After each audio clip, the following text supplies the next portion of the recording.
खुलुमबाय स्टुडिअ दं आं राकेश रामसियारि नोंथांमोना मिथिगौमोन थांनाय समाव बिटिआर ओनसोलनि चिरां जिल्ला बे चिरां जिल्लायाव गोबां बिबांनि हाथियार बोखांदोंमोन आसाम पुलिसा थिग बेबायदिनो क'क्राझाराव थामहिनबा बिटिआर हालामनि क'क्राझार बे क'क्राझार ओनसोलाव फिन हाथियार बोखांदों गं 11टा राइफल्स बे राइफल्सखौ गुबुन गुबुन हादराव खालामनाय जादोंमोन होननानै बुंथिदों आसामनि डिजिपि बिथां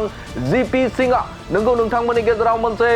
बिग ब्रेकिं निउज बड'लेण्ड बुब्लिया होनो नागिरदों नोंथांमोना मिथिगौदि थांनाय समफोराव थामहिनबा चिरां जिल्लायाव गोबां बिबांनि हाथियार बोखांनायखौ नोंथांमोना नुनो मोन्दोंमोन आरो बे खौरांखौनो जोंनि बड'लेण्ड बुब्लियाव फोसावनाय जादोंमोन फिन आरोबाव क'क्राझार ओनसोलाव एडिजिपिआइ इन्डियान आर्मिनि सुलुंजों थामहिनबा बिथांमोननि फोरमायथिजों बे समाव आसाम पुलिसा क'क्राझार पुलिस बिफाना बे समाव गासै गं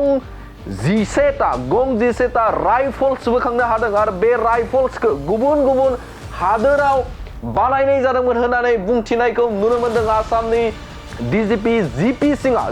सिंहआ गावनि अफिसियेल फेसबुक पेजनि गेजेरजों बिथाङा बुंथिदों बे हाथियारखौ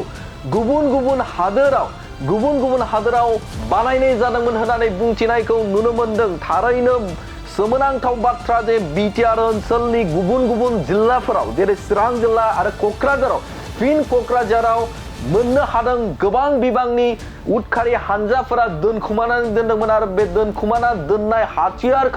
हाथियारखौ बोखांनो हादों आसाम पुलिसा थारैनो बाख्नायनांगोन आसाम पुलिसखौ बे समाव आसाम पुलिसनि मोनसे गिदिर जाफुंसारनाय होननानै बुंनो नांगोन बे समाव मानोना बे समाव क'क्राझार जिल्लानि बा थामहिनबा क'क्राझार जिल्लायाव गोबां बिबांनि क'क्राझार जिल्लानि गुबुन गुबुन ओनसोलाव गासै गं 11टा राइफल्स बोखांदों आरो मख'नांगोन बे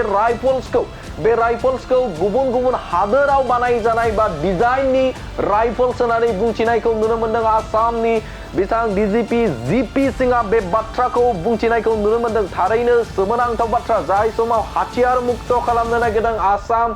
आसामखौ हाथियार मुक्त खालामनो नागिरदों बिटिआर ओनसोलखौ बे समावनो हाथियार बोखांबाय थानो मोननाया सोमोनांथाव बाथ्रा आरो बे हाथियारखौ सिगांनि जे उदखारि हानजा बेरेखा हानजाफोरा बेखौ फबना दोनदोंमोन आरो बेखौ बोखांनो हादों आसाम पुलिसा आरो गोबां सुलुंनि गेजेरजोंनो बे समाव आसाम पुलिस बिफाना गोख्रों नायबिजिरनाय बे जाबाय थादों आरो बे गोख्रों सिग्रोमनाय आरो नायबिजिरनायनि गेजेरजोंनो आसाम पुलिसा मोनसेनि उनाव मोनसे जायगाफोराव बे समाव हाथियार बोखांनो हाबावदों हाथियार बोखांबाय थानो हादों आसाम पुलिसा बाख्नायनांगोन आसाम पुलिसखौ बाख्नायनांगोन बे समाव इन्डियान आर्मिखौ बिथांमोननि जे बे समाव फोरमायथिजों बोखांनो हादों गोबां बिबांनि हाथियार बे समाव बिटिआर हालामनि रायजो राजाफोरा सोमोनांदों जे माबोरैहाय सोरनि गले हाथियार बोखांनो हाबाय थादों बिटिआर ओनसोलाव बे मोनसे सोमोनांथाव बाथ्रा बे समाव आसामनि डिजिपि जिपि सिंहआ खौरां मेलनि गेजेरजों थामहिनबा गावनि अफिसियेल फेसबुक पेजनि गेजेरजों बिथाङा रोखा खालामदों बे समाव चिरां जिल्ला आरो क'क्राझार ओनसोलाव मोननाय जे हाथियारफोर बे हाथियारफोरनि सायाव बिथाङा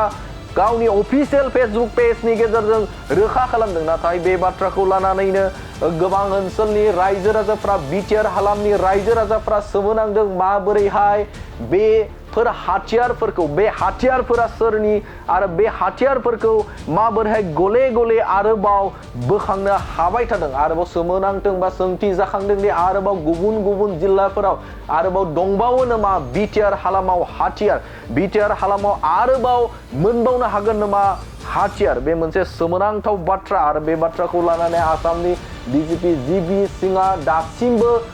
खुगा बेखेवाखै बे हाथियारा सोरनि आरो बे हाथियार सामलायग्रा थामहिनबा बे हाथियारखौ जाय दोनखुमादोंमोन बे दोनखुमानाय सुबुंखौबो दासिमबो रोखा खालामाखै आसाम पुलिसा आसामनि डिजिपि जिपि सिंहआ नाथाय बे समाव साननो गोनां बाथ्रा जे बिटिआर हालामनि बा आसामनि गुबुन गुबुन जिल्लायाव आरोबाव बोखांनो हागोन नामा हाथियार?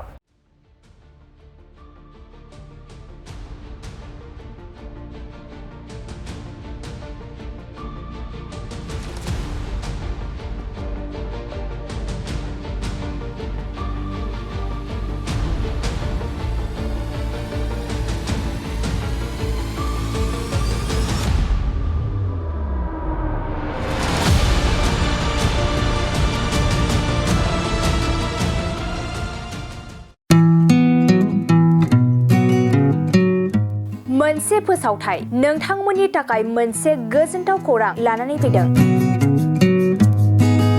चिरां जिल्लानि सिङाव थानाय काजलगावनि सिफुं हटेलखौ गुवाहाटी नोगोरनि साखाथियाव थानाय सानसारियाव गोदानै मोनसे सिफुं हटेल ब्रान्च खुलिनाया नोंथांमोननि थाखाय गोजोनथाव खौरां लानानै फैदों। नोंथाङाबो जुदि गुवाहाटीयाव थायोब्ला एबा गुवाहाटी नोगोराव दावबायहैनाय समाव बर'नि दोरोङारि ओंख्रिखौ जानो लुबैयोब्ला गुवाहाटी नोगोरनि साखाथियाव थानाय सानसारियाव गोदानै बेखेवनाय सिफुं हटेलाव थांनानै जाहैनो हागोन। बे सिफुं हटेलाव नोंथाङा बाङाय बेसेनावनो बर'नि गोबां गुबुन गुबुन दोरोङारि जाग्रा ओंख्रिफोरखौ मोननो हागोन। अनला दाउ, सबाय दाउ, अमाजों नारजि, मैथा अमा, ना बाथोन, थारुन अमा आरो गोबां बायदि बायदि बर'नि ओंख्रिखौ बे बर'नि सिफुं हटेलाव मोननाय जायो। सोरबाफोर जुदि बे सिफुं हटेलाव बर'नि संनाय खावनायखौ जानो थाखाय सिगांग्रो अर्डार हरनोब्ला नैबे 9864747796 9954772037 जानबुं नम्बराव कल खालामनानै बुकिं खालामहरनो हागोन।